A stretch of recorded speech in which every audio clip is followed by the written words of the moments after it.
안녕하세요. 좋은 글 읽어주는 남자입니다. 이번 시간에는 우리가 평소에 궁금해하는 동일사주에 대해서 설명하고자 합니다. 과연 같은 날, 같은 시간에 태어난 사람은 같은 인생을 살까요? 결론부터 말하자면 같은 인생을 살지 않습니다. 대한민국 인구 대략 5천만 기준으로 동일사주는 대략 50만 가지 전후의 경우의 수가 산출됩니다. 계산을 해보면 대략 동일사주는 100명이고 남녀를 나누면 한국에서만 같은 성에 동일사주가 평균적으로 50명 전후가 나옵니다.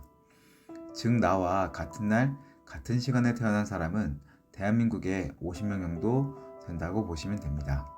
실제로 동일사주를 가까이에서 접해본 적도 있고 관찰한 결과 확실히 다르게 삽니다. 쉽게 쌍둥이를 생각하면 되실 것 같네요. 왜 이렇게 될까요? 첫째로 사주라는 게 연월 일시의 육식갑자로 이루어져서 천간, 지지 각 자리를 2개씩 차지해서 8글자로 이루어집니다. 그래서 팔자이고요. 당연히 동일사주이기 때문에 연월 일시까지 같은 사주임은 분명합니다. 같은 사주는 남녀는 다르게 흐릅니다. 그러니 다른 인생의 흐름을 보일 수 있죠. 그러나 이런 남녀를 배제하고 같은 동성일 경우에서 생각해 보겠습니다. 동일사주에서 시 부분을 보면 2시간 간격 안에 태어난 사람은 모두 같은 시로 봅니다. 예를 들어서 같은 날, 즉 아침 9시 31분과 아침 11시 29분에 태어난 사람은 같은 시인 사시에 태어난 동일사주가 됩니다. 사주 표기로는 분명히 같은 사주지요. 그러나 과연 같은 사주라고 할 수 있을까요? 거의 길게는 2시간의 오차가 있는데 말입니다. 표시상으로는 보통 2시간 단위로 동일 육식갑자로 분류했지만 실제로는 10분만 아니라 분 역시 육식갑자로 흐르고 순환합니다. 즉 분 단위의 육식갑자로 볼 때는 틀린 사주인 것입니다. 동일사주도 분적으로는 미세한 차이가 있다는 것입니다. 이렇게 좀 더 세분화적으로 들어가면 엄연히 완벽한 동일사주는 없습니다. 분도 쪼개서 디테일하게 봐야 합니다. 몇 분의 차이를 두고 태어나는 쌍둥이 역시 시간을 엄밀히 따지면 동일사주이지만 같은 사주가 아닌 것입니다. 다르게 사는 두 번째 요인을 생각하자면 태어난 환경과 성장 과정이 틀립니다. 예를 들어서 A와 B가 같은 동일사주 여자라고 가정하겠습니다. 서울 강남에 태어난 A라는 여성과 강원도 산골에 태어난 여성 B의 사주가 같은 흐름으로 간다고 생각하면 안 됩니다. 당연히 부모님도 틀리고 직업도 틀릴 것이고 교육, 환경, 주변 여건, 경제적 분위기 등 다른 환경에서 태어났기에 A 여성과 B 여성이 같은 진학을 하고 같은 대학교를 다니는 건 같은 대학교 급조차 쉽지 않을 것입니다. 실제로 같은 동일사주인데 한 명은 의사, 한 명은 취업준비생으로 동일한 시간대에 격차가 많이 나는 경우를 본 적이 있습니다. 셋째, 동일사주의 2명 여성의 배우자가 각각 동일사주의 남성을 만나는 건 거의 불가능합니다. A와 B가 동일사주의 여성인데 각각 C 남성, D 남성과 결혼했을 때 C 남성과 D 남성이 동일사주가 된다는 건 있을 수가 없습니다. 사람 사이에는 엄연한 궁합이 존재합니다. 잘 맞는 사람이 있고 희한하게 안 맞고 잘 다투는 사람이 있습니다. 그 이유는 사람 간의 음양오행적인 기운이 서로 상생, 상극을 통해서 상호 간에 작용하기 때문입니다.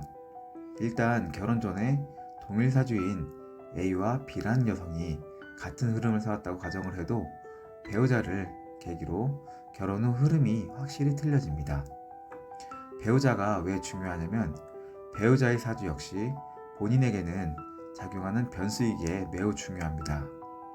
물론 동일사주면 어느 정도의 오차가 극단적으로 갈라지진 않지만 엄연히 배우자의 사주는 틀립니다. 그리고 동일사주 A 여성과 B 여성 중 한 사람은 결혼을 할 수도 있고 한쪽은 못할 수도 있습니다. 다르게 사는 넷째 요인을 생각해보면 사주는 과거로부터 오는 연속성의 산물입니다. 일반 사람들은 보통 사주가 우연한 그 사람의 운명이라고만 생각합니다. 그건 기준점을 본인의 인생만 초점을 맞춰서 생각해서 그렇습니다. 실제로는 그렇지 않습니다.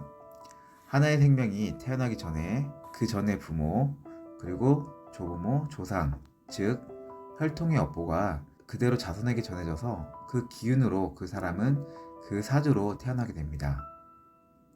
안타까운 일이지만 큰 병을 앓거나 불구가 되거나 심한 경우 태어난 지 얼마 되지 않아서 생명을 잃는 경우도 있습니다. 이 부분을 일반인은 우연이라고 생각하지만 우연이 아니고 과거 업보의 결과라고 생각합니다. 부모의 잘못만을 탓하기는 어렵습니다. 산모가 관리를 잘못해서 기형적인 태아로 태어나거나 잘못되는 것은 부모의 영향이 있다고 생각되지만 건강하게 잘 관리했는데 잘못되는 경우를 어떻게 설명해야 할까요? 이런 게 다 과거의 조상, 가까운 부모, 조부모 포함해서 그들의 업보의 산물이고 결과입니다. 주변을 잘 둘러보시기 바랍니다. 학자이고 항상 선하게 살고 남에게 폐를 끼치지 않는 집안은 그 집안 자손들은 대체적으로 무난하고 평온스러운 경우가 많습니다. 그래서 인과응보라는 말도 있는 것 같습니다. 저는 불교를 믿는 사람도 아닙니다. 비종교인이고요. 이런 부분에서 어느 정도의 불교의 윤회도 어느 정도 수긍을 하는 편입니다. 동일 사주의 사람도 각자의 조상들은 다 틀리고 가깝게는 부모의 인생 업보도 틀리고 다르기 때문에 동일 사주에도 같은 인생을 살지는 않는다는 것입니다. 마지막으로 하나의 이유를 더 들자면 한 개인의 사주에서 음양오행의 좋은 기운을 이미 그 부모가 혹은 조부모가 다 쓰는 경우가 있습니다. 쉽게 말해서 동일 사주인데 A란 여성의 사람의 부모는 갑부에다가 사회적 경제적 부를 누린 부모이고 B 여성의 부모는 평범하거나 중산층인 경우를 생각해 볼까요? 동일 사주인데 이런 경우들이 꽤 많습니다. 설명을 위해서 다른 요인은 배제하고 경제적인 부분에만 생각해 본다면 과연 A 여성과 B 여성의 그 후천적인 사회 경제적 위치의 흐름은 어떻게 될 것인가 생각해 볼 필요가 있습니다. 당연히 B 여성이 A 여성에 비해서 훨씬 더 경제적인 성과를 더 내게 됩니다. 즉 각자의 사주에는 그릇이란 게 있는데 이해 쉽게 수치화시켜서 보면 둘 다 총 100이라는 수치가 있을 때 A 여성은 이미 부모가 60을 쓴 것입니다. 그래서 자식이 나머지 40을 후천적으로 쓰게 되는 것입니다.